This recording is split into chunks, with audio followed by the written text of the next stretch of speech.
देखिए एक बात बताएं, मैं गरीब का बेटा हूं, मेरे पास औकात नहीं थी कि मैं ग्रेजुएशन कर सकूं। वो अमीर के बेटा थे, वो तो पीएचडी भी कर सकते हैं। और मैं आप सबको बता दूं ना कि एनडीए के सारे नेताओं को मैं 4 दिन के अंदर, वो पूरे बिहार को ठगे हैं वो लोग। मैं रोजी रोजगार की बात कर रहा हूँ, वो धर्म की बातें कर रहे हैं। रोजी रोजगार पे बात करते नहीं, आप सिर्फ मंदिर मस्जिद पे बात करते हो। आप जंगल राज की बात, हमारे पापा जंगल राज के हो सकता है हिस्सा होंगे, भाई मैं नहीं था। आज जो बच्चे शिक्षा से दूर हैं वो 20 साल के बच्चे हैं, और 20 साल से किसकी सरकार है? मानिए हमारे चाचा नीतीश कुमार जी की। वादा करता हूँ जीवन में कभी चुनाव नहीं लड़ूंगा, और ना ही शपथ ग्रहण कर पाऊंगा, और ना ही सर्टिफिकेट लेने में कहीं जाऊंगा। मैं क्या बोला, 4 दिन के अंदर इस सारों को पागल कर दूंगा, मैं सबको पागल घोषित करवा दूंगा। और अगर बेहतर बिहार के लिए मैं बात करता हूँ तो यदुमुल्ला हूँ, तो मुझे मंजूर है यदुमुल्ला होना। अगर शिक्षा की बात करता हूँ और पलायन रोकने की बात करता हूँ और ये मुझे यदुमुल्ला कहते हैं, मुझे मंजूर है यदुमुल्ला होना। मुझे चलिए बड़े भाई है भाई, वो उन्हीं लोगों से मिल के ना वो भी कुछ भी बोल रहे हैं, बट ठीक है, वो बड़े भाई, उनका जवाब देना मेरे लिए जरूरी नहीं है। देखिए एक बात बताएं, मैं गरीब का बेटा हूं, मेरे पास औकात नहीं थी कि मैं ग्रेजुएशन कर सकूं। वो अमीर के बेटा थे, वो तो पीएचडी भी कर सकते हैं। मैं गरीब से पैदा हुआ हूं, और मैं आप सबको बता दूं ना कि एनडीए के सारे नेताओं को मैं 4 दिन के अंदर पागल घोषित कर दूंगा। इनका भाषा नहीं देख रहे हैं, रेत तो कार पे आ गए हैं खेसारी को बोलने के लिए। मैं इनको रेतोकार नहीं करूंगा, क्योंकि मैं संस्कारिक बेटा हूं और संस्कारिक माँ बाप का बेटा हूं, तो मेरे अंदर कभी शालीनता ऐसी नहीं होगी। अब पता नहीं, उन्हीं से पूछिएगा कि उनको कितना ठगा हूं मैं। सगा वो पूरे बिहार को ठगे हैं वो लोग, और मैं आज बात कर रहा हूं तो उनको बुरा लग रहा है, बट ठीक है, मैं रोजी रोजगार की बात कर रहा हूं, वो धर्म की बातें कर रहे हैं। मैं धर्म विरोधी कभी ना था, ना हूं, ना कभी रहूंगा। मैं जय श्री राम अभी बोल रहा हूं, जय श्री राम, बट जय श्री राम में मेरा ये बेरोजगारी छुपा है। भाई मैं पूरी दुनिया से बोलवा दूं जय श्री राम, लेकिन इनको धर्म के आड़ में वोट लेना है, उसकी चर्चा ये हमेशा से धर्म के नाम, मंदिर मस्जिद के नाम। मैं धर्म विरोधी कभी नहीं रहा। मैं राम पे गाना गाया हूँ, मैं राम का एक्ट किया हूँ, मैं राजा राम मूवी किया हूँ। मैं ये कह रहा हूँ, धर्म के नाम पे आप वोट मत मांगो।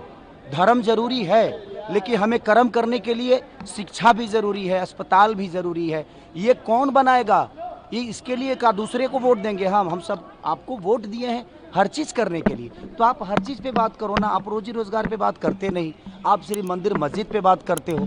ये मुद्दे को भटकाते हैं दूसरी तरफ, हर बार जंगल राज की बात करते हैं। आज जो बच्चे शिक्षा से दूर हैं वो 20 साल के बच्चे हैं, और 20 साल से किसकी सरकार है? मानिए हमारे चाचा नीतीश कुमार जी की। अब सोचिए, बेरोजगारी से कौन मर रहा है? आज जो 20 साल के बच्चे हैं वो मर रहे हैं। तो मैं वही तो सवाल कर रहा हूँ कि आप जंगल राज की बात, हमारे पापा जंगल राज के हो सकता है हिस्सा होंगे, भाई मैं नहीं था, तो मुझे प्रॉब्लम हो रही है, मेरे आने वाले भविष्य की प्रॉब्लम हो रही है, मैं उस पर चर्चा करता हूँ। तो ये अब मेरे को धर्म विरोधी बता देते हैं कि आप धर्म विरोधी हो। मेरा हमेशा से यही रहा है कि भाई, अगर मैं आज माइक के सामने आप सबको बोल रहा हूँ कि आज पूरे एनडीए के नेता और ये स्टार प्रचारक जो 4 हमारे बड़े भाई हैं, ये प्रेस कॉन्फ्रेंस करें और कह दें कि कल से फैक्ट्री का शिलान्यास यहाँ पे होगा, कल से बेहतर कॉलेज बनेगा, शिलान्यास होगा। मैं वादा करता हूँ जीवन में कभी चुनाव नहीं लड़ूंगा, और ना ही शपथ ग्रहण कर पाऊंगा, और ना ही सर्टिफिकेट लेने में कहीं जाऊंगा। और आजीवन अगर मेरे सर्टिफिकेट लेने में ही इनका छुपा हुआ है बेरोजगारी छुपा हुआ है, ये मुझे दोषी बना रहे हैं बेमतलब का, ये मुझे टारगेट कर रहे हैं। भाई मुझे टारगेट मत करो। बिहार बेरोजगारी से डूब रहा है, शिक्षा से दूर है, अस्पताल से दूर है, उस पर बात करो ना। आपको नहीं लग रहा है? मैं तो पहले चरण में 100 में 100 हैं हम ही, बाकी कोई नहीं है। और आप देखिएगा, खेसारी के आने के बाद सरकार बदलेगी। आप भाषा इनकी नहीं देख रहे हैं, किस हिसाब से बोल रहे हैं। अब ये रेतोकार पे आ गए। आप बड़े हैं, लेकिन भाषा का मर्यादा आपको होना चाहिए। तो मुझे लगता है कि ये सारे के सारे बौखलाए हुए हैं, ये पार्टी के हैं। सच पूछिए तो मैं तेजस्वी जी का छोटा भाई हूँ, और हमेशा से उनका प्यार आशीर्वाद हमें मिला है। चलिए वो कुछ भी, मैं क्या बोला कि उनकी भाषा की गरिमा देखिए, कि वो बड़े भाई होकर और किस भाषा का इस्तेमाल कर रहे हैं। इसका मतलब नहीं लग रहा है। मैं क्या बोला, 4 दिन के अंदर इस सारों को पागल कर दूंगा, मैं सबको पागल घोषित करवा दूंगा। कोई बात नहीं, शायद मुसलमान हमारे देश के हिस्सा नहीं है।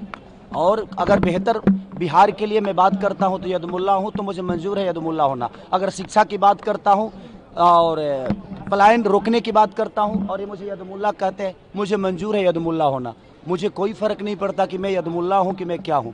आप बिहार को बेरोजगारी से दूर कर दो, बिहार के बच्चों को बेहतर शिक्षा दे दो, बिहार के बच्चों को बेहतर पलायन रोकने की बात कर दो, उनको अपने घर में रोक दो, अपने माँ बाप के साथ रहने पे मजबूर करो।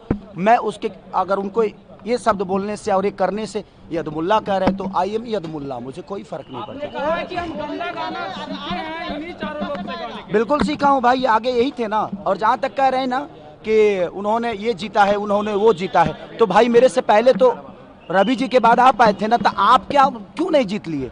तो आप नहीं जीते तो हम भी छोड़ दिए, हम नहीं जीतता हूँ, रहने दो, इसलिए मैं भी नहीं जीता। सर वोट चोरी के ऊपर लगातार सवाल उठ रहा है। वो तो आज से थोड़ी हो रहा है, कितनी बार हो रहा है। I love you.